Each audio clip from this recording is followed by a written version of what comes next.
بسم اللہ الرحمن الرحیم۔ جیسے کہ آپ جانتے ہیں کہ عمران خان صاحب نے ایک مرتبہ کہا تھا کہ امریکہ کے لوگ کسی کے وفادار نہیں ہوتے، اگر آپ ان کے لیے جو بھی کچھ کریں لیکن وہ اپنے ہی مفاد کے ہی پسند ہوتے ہیں۔ جیسے کہ آپ جانتے ہیں کہ عرب ممالک امریکہ کو اپنے دفاع کی خاطر بہت سے اربوں اور خربوں ڈالر سالانہ دیتے ہیں اور بہت سی رقم دیتے ہیں، لیکن میں اس بات کی شدید الفاظ میں مذمت پہلے بھی کی، اب بھی کر رہا ہوں کہ جو محمد بن سلمان ہیں، جو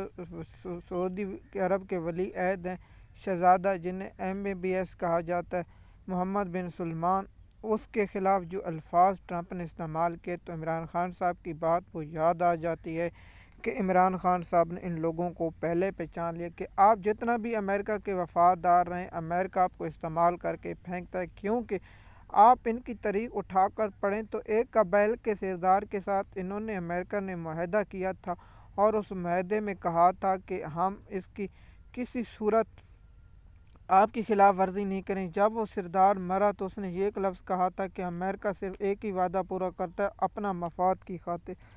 چاہے آپ امریکہ کے لیے جو بھی کچھ کریں لیکن امریکہ آپ کے ساتھ جو ہوگا وہ آپ دیکھیں گے۔ شکریہ، کامنٹ ضرور کیجیے۔